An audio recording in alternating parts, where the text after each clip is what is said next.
The analogy of the Matrix has really become popularized in mainstream culture through right or conservative-leaning influential individuals in society in the past few years.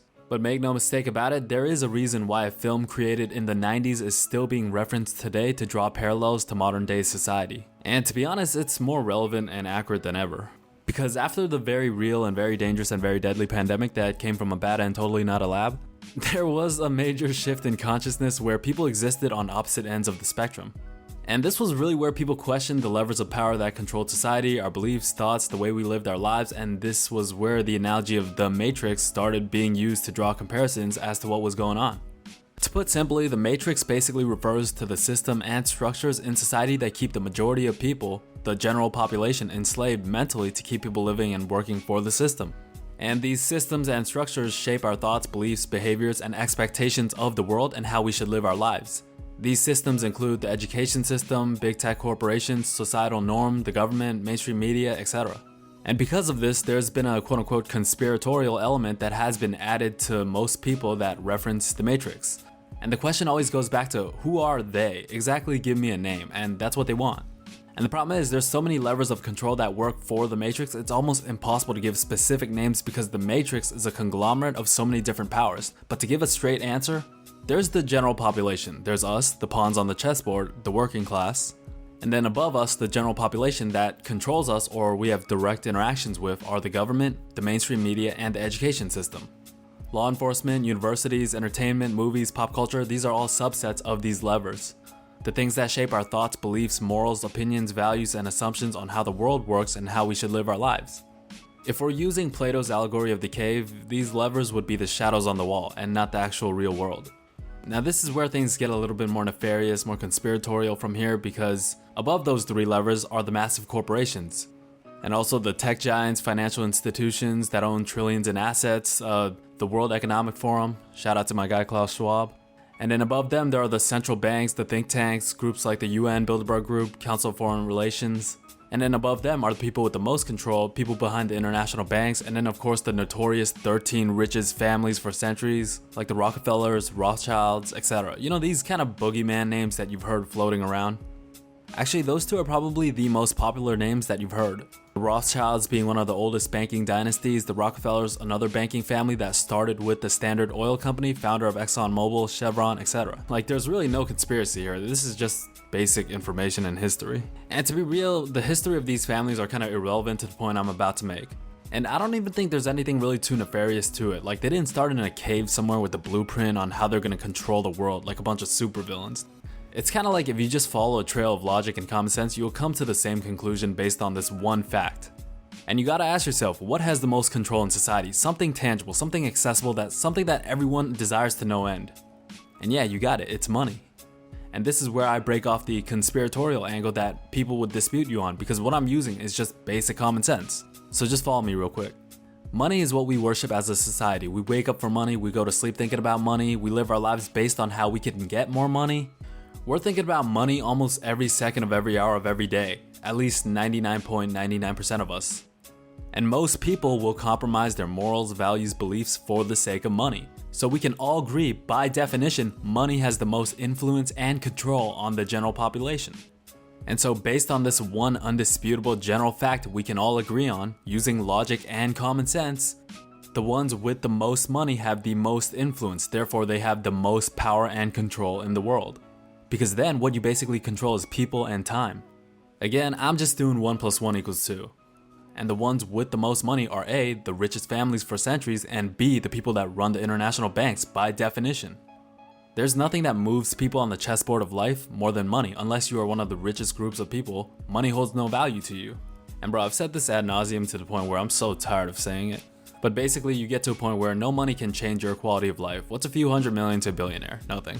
And then people think, well, okay, just because they're the richest people doesn't mean they're trying to control the world and brainwash, etc, etc. What you have to understand is that these people are immensely bored. They're looking for a high. This is just human nature. There is no greater high than power and control because it's never ending, unlike money and materialism. And you gotta understand, most of these people view the general population as less than ants, basically. Which is kinda understandable. For example, if you walk around asking normal people if the average person is dumb, they would say yes. We, the general population, even think most of us are dumb.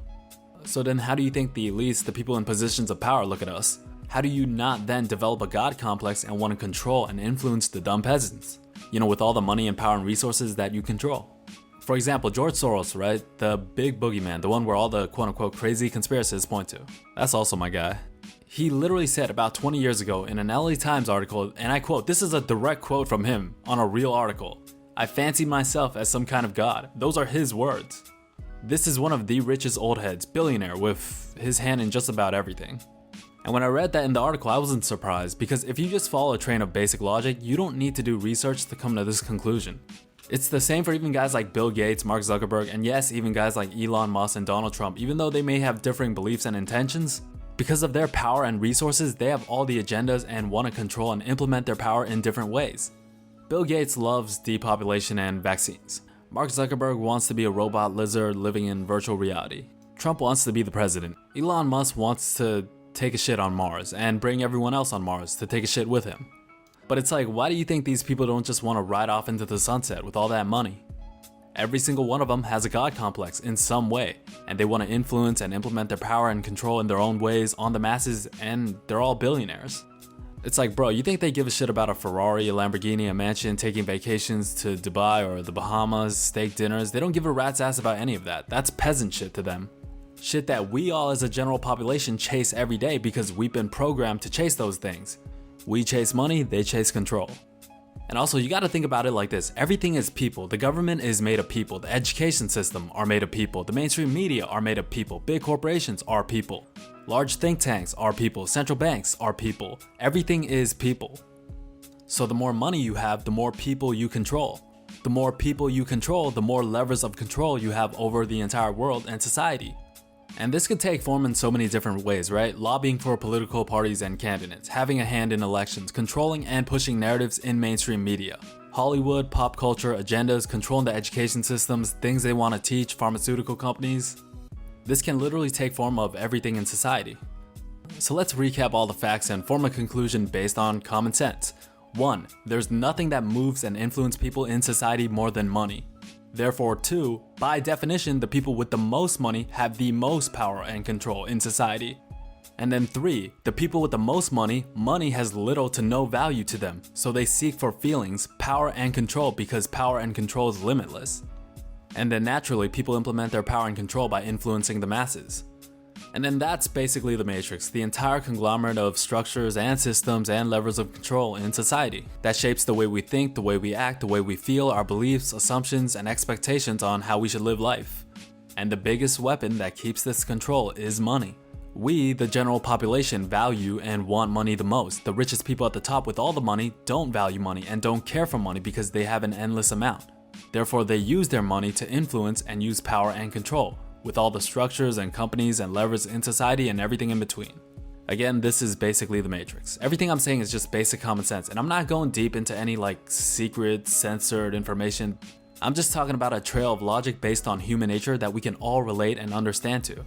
And the sad part about this is our ideas of money have become warped and disillusioned by pop culture, entertainment, social media, and even government to certain degrees. Again, going back to the levers of control, we put ourselves in realities where we think we need more than we actually do, when we're really just chasing a feeling. Rather it be acceptance, love, validation, respect, adulation, etc. Which essentially keeps us in the rat race. Again, money is necessary, it's the currency in which society operates by, but the more we worship money, the more they have control over us. It's as simple as that. That's basically it. It's good to understand and know about, but don't dwell too much on the system, and really just keep it pushing. Recognize the distractions along the way, and don't really react or let these things waver you to the best of your ability, or realize when one of these levers is being implemented to control society. Anyways, if you guys liked the video, leave a like, comment, or sub. And with that said, make sure you guys stay true. Talk to you guys real soon. Peace.